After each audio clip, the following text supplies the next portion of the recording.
هو ليه الكنايس بتتسمى بأسماء القديسين بس؟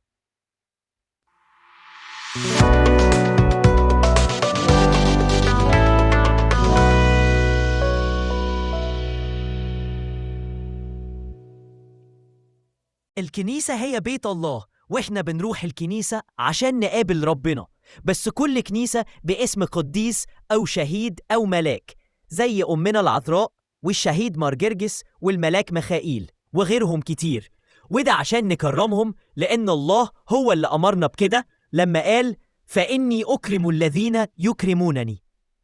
وغير كده بنسميها على أسماء القديسين عشان نفتكر حياة القديس ده ويكون قدوة لينا. وكمان نقدر نميز بين الكنايس عشان لو كل الكنايس باسم واحد مش هنعرف نفرق بينهم.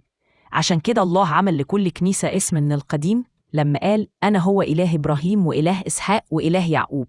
ده غير إن ربنا هو اللي حط الشريعة بنفسه وقال اذكروا شريعة موسى. وده إن دل فبيدل على إن الكنيسة من القرون الأولى وهي بتتسمى بأسماء القديسين.